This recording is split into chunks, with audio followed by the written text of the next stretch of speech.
Hello friends, आज हम explain करने वाले हैं बॉलीवुड की must awaited film Gangubai Kathiawadi, जो कि एक रियल स्टोरी पर बेस है। So let's start to explain. कहानी शुरू होती है कमाटीपुरा नामी एक शहर से, जहां एक छोटी बच्ची को उसकी मर्जी के खिलाफ कोठे पे लाया जाता है और उससे प्रोस्टिट्यूशन का काम करवाने के लिए उसको काफी दिनों तक मारा पीटा जाता है और तना तना की अजियत दी जाती है। मगर काफी दिनों के बाद तना तना की अजियतें और उसको कैद करने के बावजूद भी लड़की है जो मानने को तैयार ही नहीं। बस इसी मुश्किल को हल करने के लिए कोठे की मालकन बुलाती है एक गंगूबाई नाम की लड़की को, जिसकी एंट्री होती है फुल शशकों में। नेक्स्ट सीन में हमें गंगूबाई को उस लड़की के साथ दिखाया जाता है, जहां गंगूबाई उस लड़की से बड़े प्यार से पूछती है कि आखिर वो ये काम क्यों नहीं करना चाहती, जिस पे लड़की गंगूबाई को जवाब देती है कि मैं यहाँ ज़बरदस्ती लाई गई हूँ और मैं ये काम बिल्कुल नहीं करना चाहती। फिर हमें ले जाया जाता है गंगूबाई के पास में, जहाँ उनको है एक लड़के से बेपनाह मोहब्बत और साथ में सपने एक फिल्म स्टार बनना। बस फिर ये अपनी मोहब्बत का सहारा लेकर अपने सपने लिए बम्बई आ जाती है और फिर बम्बई आते ही इनका लवर कुछ दिनों के लिए कहकर इन्हें अपने रिश्तेदारों के घर ले आता है, जहाँ गंगा आते ही कहती है मुझे ये जगह बहुत अजीब सी लग रही है, मुझे यहाँ से जाना है। नेक्स्ट सीन में हमें दिखाया जाता है कि इनका आशिक इनको दे जाता है धोखा और सिर्फ 1000 रुपए में इनको कोठे पे बेच जाता है, जहां गंगा को कर दिया जाता है एक कमरे में बंद और उसको ये काम करवाने के लिए तना तना की अजियतें दी जाती हैं। मगर गंगा ये काम करने को मानती ही नहीं है। मगर कुछ दिन बाद उसको ये बात समझ आ जाती है कि जिंदगी अब यही है और वो ये काम करने पे राजी हो जाती है। बस फिर गंगा का हमें वो दौर दिखाया जाता है जहाँ गंगा को जबरदस्ती अपना जिस्म बेचना पड़ता है।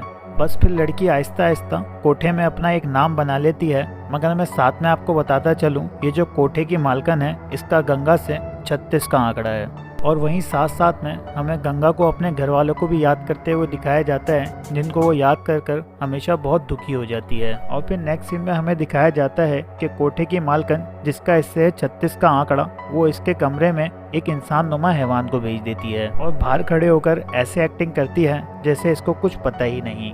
और अंदर वो हैवान गंगा को इतना मारता है कि उसका सारा जिस्म जख्मों से भर देता है और गंगा की ये हालत कर देता है। मगर जब गंगा को पता चलता है कि वो आदमी शहर के सबसे बड़े डॉन का था, तो गंगा इंसाफ के लिए इस शहर के सबसे बड़े डॉन यानी करीम लाला के दर पर चली जाती है। वहाँ गंगा करीम लाला को बताती है कि उसके बंदे ने इसके साथ क्या जानवरों वाला सलूक करा है और साथ में अपने जिस्म के जख्म दिखाकर इंसाफ की भीख मांगती है। बस फिर करीम लाला को आता है गुस्सा और ये रिश्ता बहन भाई में बदल जाता है और करीम लाला कोठे के नीचे एक लड़का खड़ा कर देता है और गंगा से कहता है कि नेक्स्ट टाइम जब भी वो आए तो जस्ट इसको इन्फॉर्म कर देना।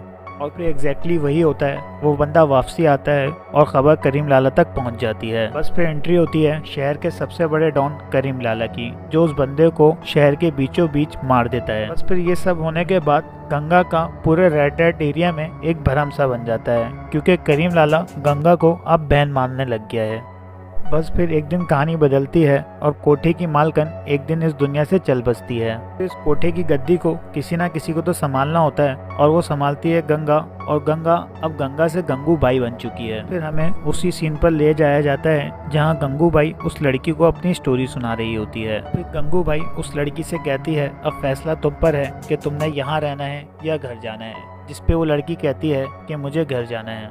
गंगूबाई उस लड़की को वापसी भेज देती है, जिसको सुनकर पूरे रेड लाइट एरिया में गंगूबाई की इज्जत और भी बढ़ जाती है। और फिर एंट्री होती है एक मजेदार आशिक की, जो साड़ी का नाप लेते लेते इनको दिल दे बैठा है। काफी देर तक हमें फिल्म में रोमांटिक सीन्स में उलझा दिया जाता है।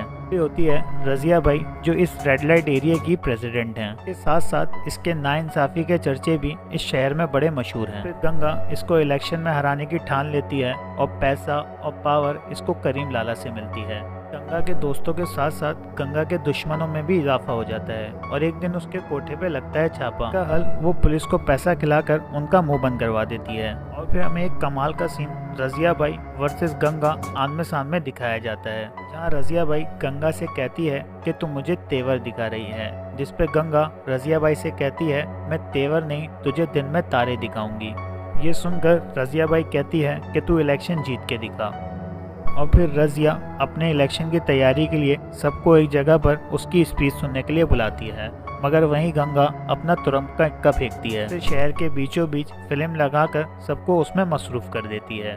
नेक्स्ट सीन में हमें गंगा को पिंजरे में एक बंद लड़की को दिखाया जाता है, पर उसकी माँ कहती है कि इसको मैं कोठे पर नहीं बिठा सकती और इसको नशे की आदत लग चुकी है और ना ही कोई इसकी बारात लेकर इस रेड लाइट एरिया में आने वाला है। इस पे गंगा कहती है कि मैं लाकर दिखाऊंगी इस रेड लाइट एरिया में बारात, और सीधा उस लड़के के घर पहुंच जाती है जिससे गंगा खुद मोहब्बत करती है। अब गंगा के पीछे करीम लाला का हाथ होने के बावजूद गंगा उस लड़के के माँ बाप को अच्छा खासा पैसा खिलाकर मानो ये रिश्ता खरीद लेती है। बस फिर तारीख बदलती है और कमाटीपुरा के इस रेड लाइट एरिया में उस लड़की की बारात आती है, जिस पर हमें गंगा को दिल पे पत्थर रखकर उस पर बर्दाश्त करते हुए दिखाया जाता है। इस पे गंगा अपनी मोहब्बत तो गवा बैठती है, मगर उसको बदले में मिलती है इलेक्शन में जीत। कि कमाटीपुरा के इस गली में बारात लाना किसी अजूबा से कम नहीं था। मगर जीत की खुशी को खत्म करने आते हैं कुछ लोग। कहते हैं ये एरिया स्कूल के बहुत करीब पड़ता है, जिसका बच्चों पर बहुत गलत असर पड़ता है,